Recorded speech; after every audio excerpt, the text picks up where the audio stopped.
Welcome back to Community Matters. I'd like to welcome Susan Amy, Chief Marketing Officer for the Durham Convention and Visitors Bureau, to the show. So good of you to do this. Thank you. Welcome. Oh, thank you, Bill. This is great to be here. Oh, I love Durham. What a great city. It is really exciting. You got a lot going on, though. Tis the season, I know that, but what is happening in Durham these days? Exactly. There's so many things happening, and what we find is a lot of people in the Triangle haven't been to Durham in a while. They might have a perception of it from years ago, and if you haven't been there even in the last 2 or 3 years, there is so much going on that you haven't seen before that it's really worth checking out.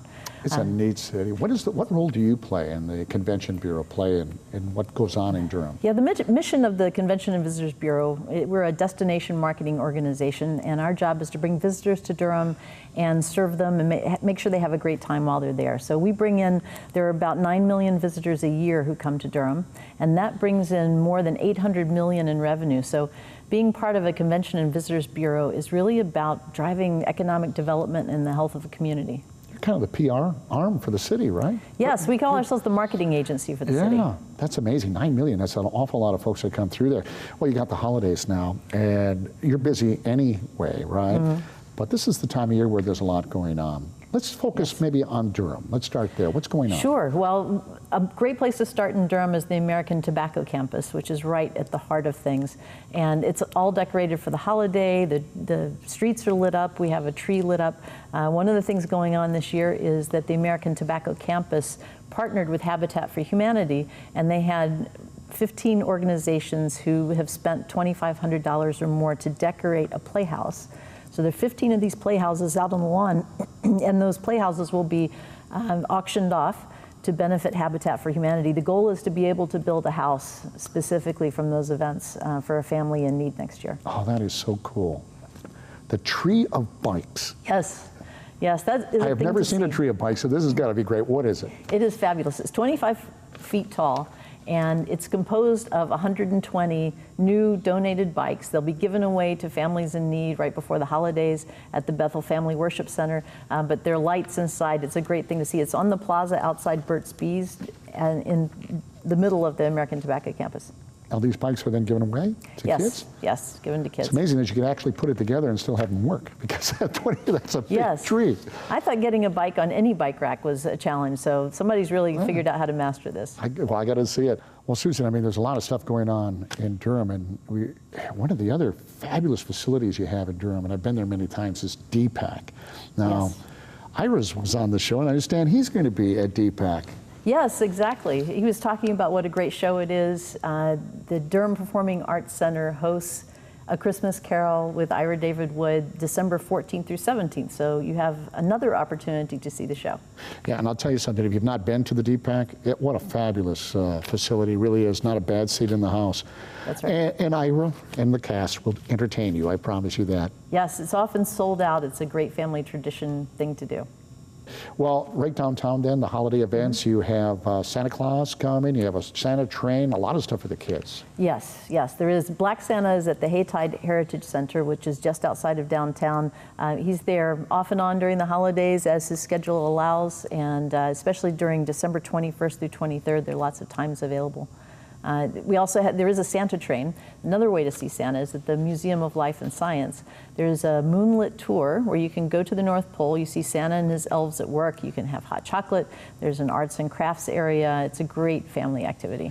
Well, when you think of Durham too, you can't not think about Duke University. It's a big part of it, of course. And what are they doing for the holiday season? Oh, so many things. Their Christmas open house is December 20th. It runs from 12 to 2. For those of us who love Christmas music, it's a great place to go. It's a candlelit service. And then Sarah P. Duke Gardens has a winter activity event. It's on December 16th. And it's a place to see how the seasons are celebrated all over the world. Oh, that's neat. That really is. I come from Green Bay, Wisconsin. When you say winter activities, that means ice sculpture.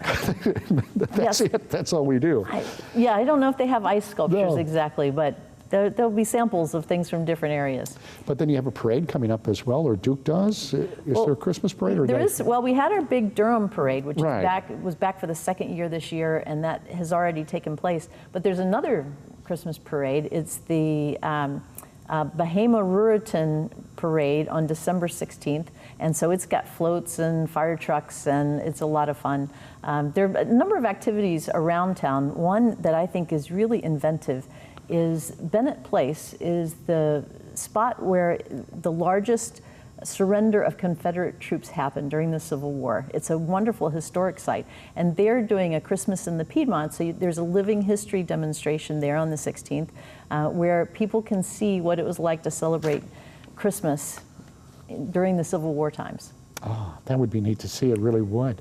What do you have coming up in 2018, which seems like forever, but it really isn't. It's just weeks away. Yes, well, we only have to go the day after Christmas to get to an event that leads into the new year, and that's Kwanzaa Fest, which takes place at the Walltown Recreation Center, and runs from December 26th. The period runs from December 26th through the beginning of the year. The Kwanzaa Fest is on January 1st. It's a time where there's drumming and music and food. It's just a great family activity.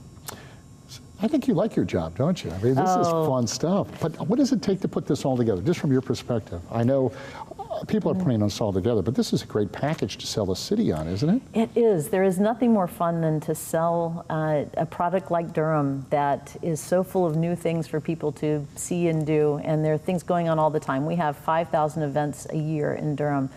So the Convention and Visitors Bureau doesn't do them all, but we collect it, we gather the information. It's all available on our website. We keep up to date on when the events are, and we have a staff of people, a visitor center that can help people connect and learn more about the things they want to do. Our website is durham-nc.com, and you can go in there into things to do and see the whole calendar of events. Well, thank you so much for spending some time with us. I'll tell you something, folks. If you can't find something to do, then you don't want to do it, because there's a lot of neat stuff to do, not only in Durham, but throughout the Triangle. Thank you so much. Stick around, because when we come back, we're going to see what this year's First Night Raleigh has in store for us.